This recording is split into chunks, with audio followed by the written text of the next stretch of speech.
Hamdan wa syukran lillah. Asyhadu an la ilaha illallah wa asyhadu anna Muhammadan abduhu wa rasul. Sahabat IAPI yang dirahmati Allah Subhanahu wa taala. Puji serta syukur kita serahkan kepada Allah Subhanahu wa taala yang alhamdulillah pada saat ini kita masih diberi jatuh oleh Allah Subhanahu wa taala untuk dapat melaksanakan saum di bulan suci Ramadan. Mudah-mudahan kita semua diberikan kekuatan, kesehatan untuk dapat melaksanakannya dan jadikan saum kita saum yang mutaqabbal. Ikhwan wa akhwat billah, sebagaimana yang kita ketahui bahwa saum menurut bahasa adalah al-imsaku, menahan diri. Sedangkan menurut istilah adalah al-imsaku, menahan diri dari makan, minum, hubungan suami istri dari terbit fajar sampai terbenam matahari. Sedangkan saum menurut syariat adalah al-imsaku mahsusun, wa huwa al-imsaku anil akli wa surbi wal jima'i wa ghairiha ala wajhi syariati. Saum adalah menahan diri dari makan, minum, hubungan suami istri menurut hukum syara. Apa yang dimaksud dengan menahan diri secara khusus? Menahan diri secara khusus adalah niatkan bahwa saum kita adalah khusus karena Allah, bukan karena yang lainnya. Dan disyariatkan juga kita oleh Allah Subhanahu wa taala sebagaimana dalam hadis Nabi Shallallahu alaihi wasallam. Ketika kita melaksanakan saum haruslah karena Allah. Bismillahirrahmanirrahim. Man shoma Ramadana imanan wa ihtisaban, ghufira lahu ma taqaddama min dhanbihi. Barang siapa yang saum pada bulan Ramadan karena iman dan mengharap ridha Allah Subhanahu wa taala, maka akan diampuni dosanya yang telah lalu. Maka oleh karena itu kita harus saum, niatkan bahwa saum kita adalah lillah. Yang kedua adalah dari waktu yang khusus. Pada waktu yang khusus. Apa? Waktu yang khusus yaitu min tulu'il fajri ila ghurubis syamsi. Dari terbit fajar sampai terbenam matahari. Itu waktu yang harus kita lakukan ketika kita melaksanakan saum. Yang selanjutnya adalah dari perkara-perkara yang khusus. Yang dimaksud dengan perkara-perkara yang khusus adalah dari makan, minum, hubungan suami istri, dan yang lainnya. Dengan syarat-syarat yang khusus, yaitu syaratnya ketika kita melaksanakan saum haruslah iman, muslim, balik, sehat jasmani, sehat rohani, kemudian terhindar dari haid dan nifas. Sebagaimana firman Allah dalam Quran surat Al-Baqarah ayat 183, bahwa ketika kita saum adalah harus orang-orang yang beriman.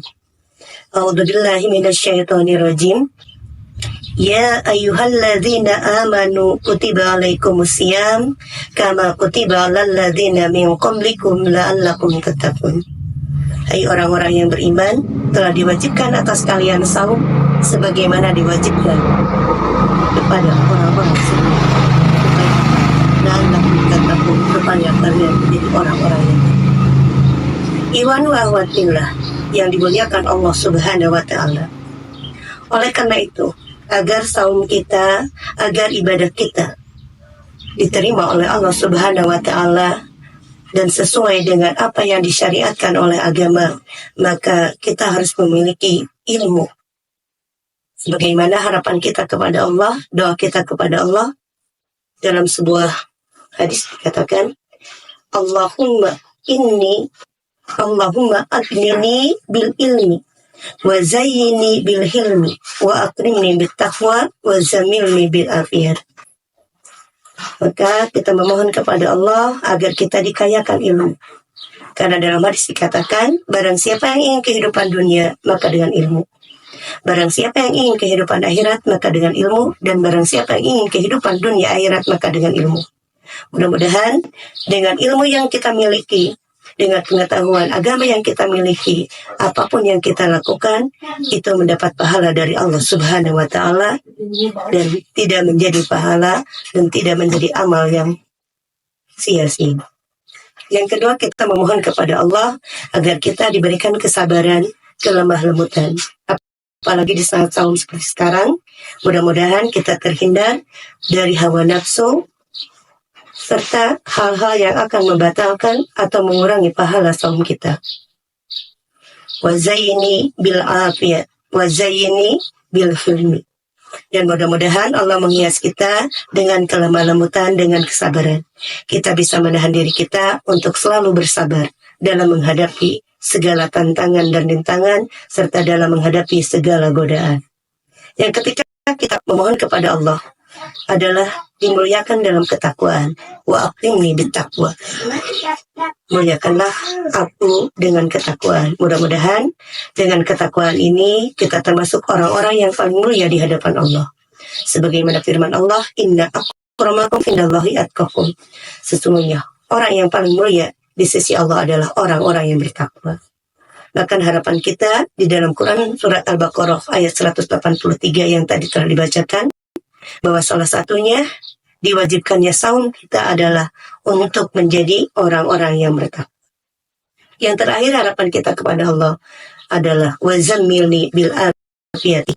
Allah mempercantik diri kita dengan keapiatan, sehat jasmani, sehat rohani, sehingga ibadah saum kita menjadi ada dalam kesehatan jasmani, juga kesehatan rohani.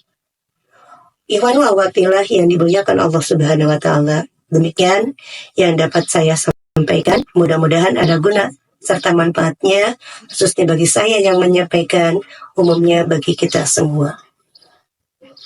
Kita ulang doa yang tadi. Allahumma adini bil ilmi wa zayyini bil hilmi wa akrimni bit taqwa wa zamilni bil afiyati.